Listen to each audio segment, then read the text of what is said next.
আসসালামু আলাইকুম। Way of piece অফিশিয়ালে আপনাদের সবাইকে স্বাগত জানাচ্ছি। চলুন আজকে আমরা একটা খুবই গুরুত্বপূর্ণ বিষয় নিয়ে আলোচনা করি। সেটা হলো কিভাবে একটা লাভজনক আর সেই সাথে ১০০% হালাল অনলাইন বিজনেস দাঁড় করানো যায়।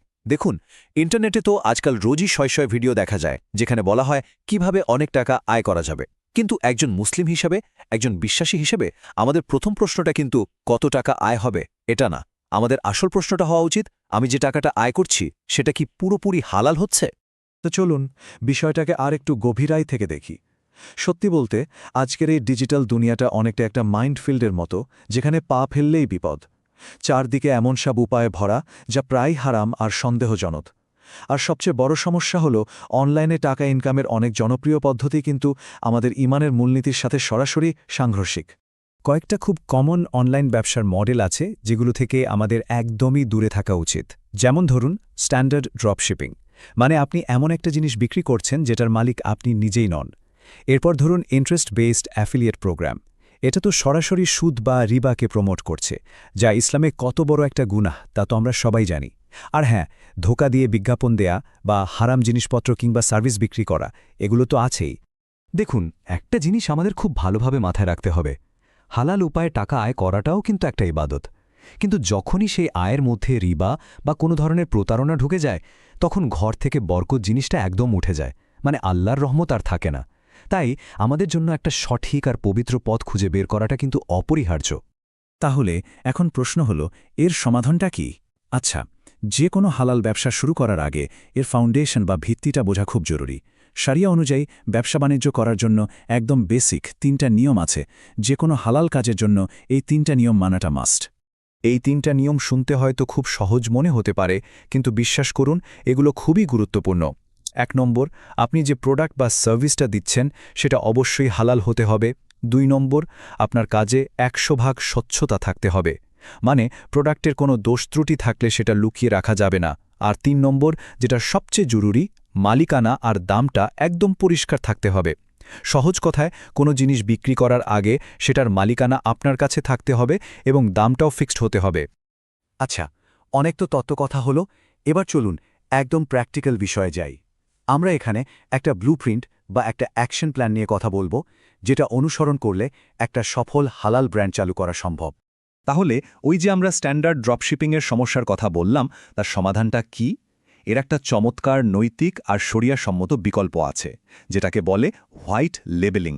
ব্যাপারটা খুব সহজ। এই সিস্টেমে বিক্রেতা প্রথমে ম্যানুফ্যাকচারারের কাছ থেকে অল্প কিছু প্রোডাক্ট কিনে নেয়। এতে কি আয়? সে প্রোডাক্টের কোয়ালিটি চেক করতে পারে এবং সবচেয়ে বড় কথা, বিক্রি করার আগেই সেটার আইনি মালিকানা পেয়ে যায়। ব্যাস, মালিকানার যে ইসলামিক শর্তটা ছিল সেটা পূরণ হয়ে গেল। তাহলে পরিষ্কারভাবে পার্থক্যটা কোথায় দাগাচ্ছে? দেখুন, স্ট্যান্ডার্ড ড্রপশিপিংয়ে আপনার কোনো মালিকানাই নেই। প্রোডাক্টের কোয়ালিটি কেমন সেটার ওপরও আপনার কোনো কন্ট্রোল নেই। কিন্তু হালাল হোয়াইট লেবেলিংয়ে কি হচ্ছে?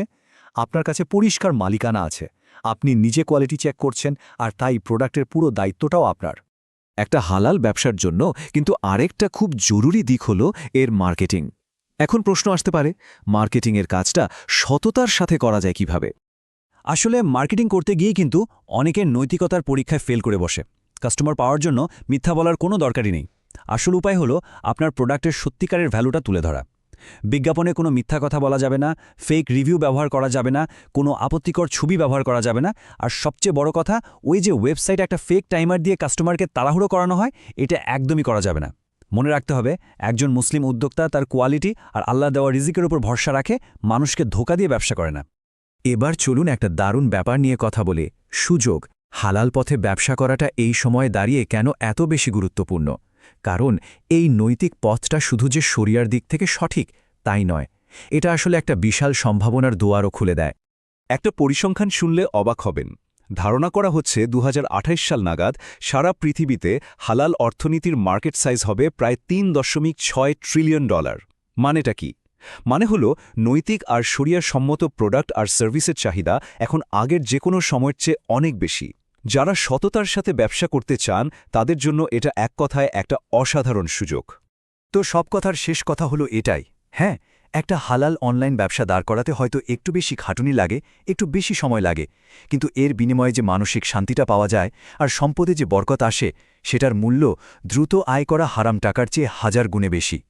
আচ্ছা, আজকের আলোচনাটা শেষ করার আগে সবার জন্য একটা প্রশ্ন রেখে যাই। এই বছর কোন হালাল ব্যবসার আইডিয়া নিয়ে কাজ শুরু করার কথা ভাবা যায়? আপনাদের আইডিয়াগুলো অবশ্যই কমেন্টে আমাদের সাথে শেয়ার করতে পারেন।